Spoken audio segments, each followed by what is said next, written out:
భాగ్యనగర్ నుంచి. ఈ సెక్రటరీ నాకు తెలియదు, ఇదే ఇట్లాంటి పనులు పెట్టి కానీ తెలియటాన్ని ఇప్పుడు ఈయనక్కడ తెలియదు. మనకు ఇన్ఛార్జ్ ఇచ్చారు కదా, కొత్త వీధులు ఎందుకు చూసుకుంటా ఉంటాం. ఇంతకుముందు అన్ని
సింగరేణి మండలం. నా పేరు కె నరేంద్ర, సిపిఎం పార్టీ మండల కార్యదర్శిని.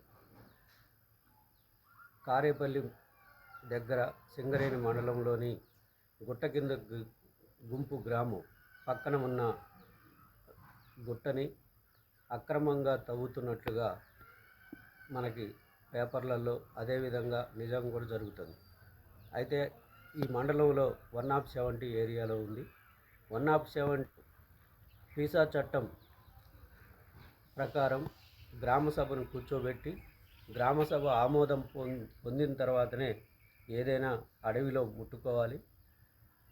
పేదలు పోడుకొట్టుకుంటే లేకపోతే ఇళ్ల స్థలాల కోసం ఇండ్లు వేసుకుంటే కేసులు పెట్టే అధికారులు గుట్టని తవ్వుతూ ఉంటే కనీసం పట్టించుకోవడం లేదు. కారేపల్లి మండల కేంద్రంలో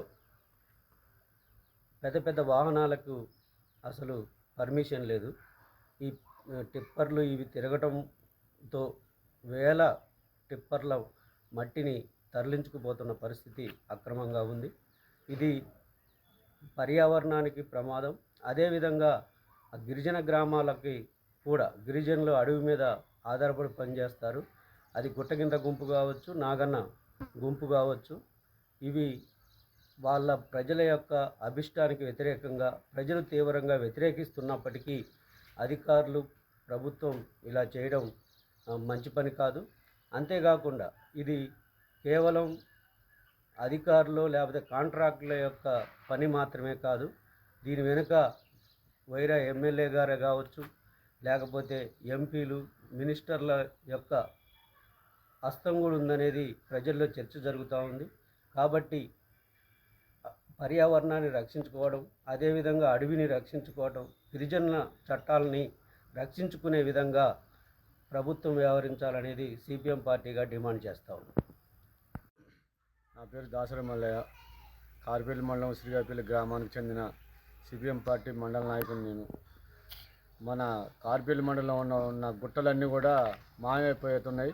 అవి అభివృద్ధి పేరు అని చెప్తూ గంగదేవి గుట్ట అని ఎప్పటి నుంచో పురాతనమైన గుట్టకు సంబంధించిన మట్టి మొత్తం కూడా అధికారులకు కూడా ఎలాంటి స్పందన లేకుండా వాళ్ళ అభివృద్ధి అని చెప్పి గవర్నమెంట్ అభివృద్ధిగా అని చెప్తే గత ప్రభుత్వం కానీ ఇప్పుడున్న ప్రభుత్వాలు కానీ అభివృద్ధి అని చెప్తూ గుట్టను కూడా మొత్తం గుట్టలను మాయం చేసే పరిస్థితి ఏర్పడింది.